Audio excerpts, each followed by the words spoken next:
Alors quand on parle d'expérience vis-à-vis de nos supporters, il faut évidemment qu'on mentionne le stade Orange Vélodrome.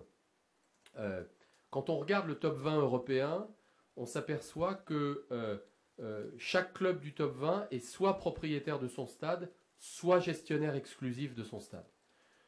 C'est donc évidemment un impératif pour l'Olympique de Marseille si nous voulons rentrer dans ce cercle très fermé des 15 meilleurs clubs européens.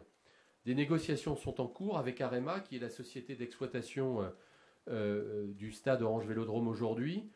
Sont des négociations qui prennent trop de temps, qui doivent maintenant aboutir, dont je souhaite qu'elles aboutissent avant le début de la saison prochaine, sinon on en tirera toutes les conséquences. Je l'ai dit déjà 2 fois, je vais arrêter de le dire, mais évidemment pour nous, on ne pourra pas délivrer, exécuter notre plan et la stratégie qui est la nôtre si nous ne voyons pas, je dirais, un esprit de collaboration qui fait que tout le monde va tirer dans le même sens et qui fait que ce club va franchir la marche qu'il doit franchir en devenant l'opérateur exclusif du stade Orange Vélodrome. Pourquoi devenir opérateur exclusif du stade Vélodrome?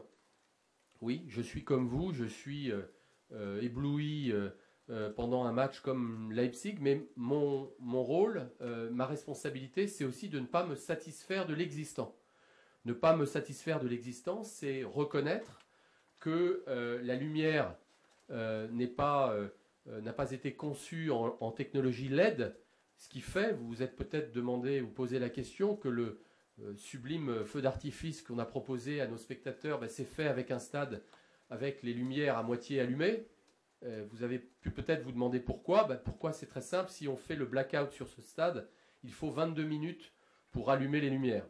Et en termes de sécurité, pour évacuer un public nombreux, 60 000 personnes, 56 000 personnes, il faut évidemment que les lumières dans l'enceinte puissent être allumées. Mais je pourrais vous parler de la sono, qui est très très en dessous de ce que j'ai pu voir dans la quasi-totalité des clubs de Ligue 1 aujourd'hui en France, et je ne parle pas des clubs européens que j'ai pu visiter. Nous voulons aussi travailler sur d'autres zones dites d'hospitalité pour offrir des expériences plus personnalisées à certains segments de supporters. Et donc on est prêt à investir pour cela. Et je vais terminer avec la pelouse. Je peux vous dire que quand je suis descendu sur la pelouse de Guingamp, j'ai pris une sacrée leçon. J'ai pris une sacrée leçon. Alors on me dit en rigolant qu'à Guingamp il pleut.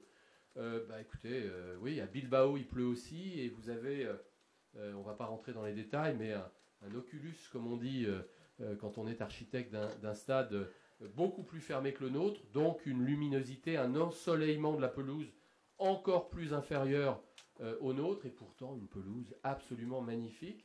Donc il est capable de faire mieux, il est capable de faire beaucoup mieux. Et c'est maintenant ma volonté farouche que d'arriver à cet objectif.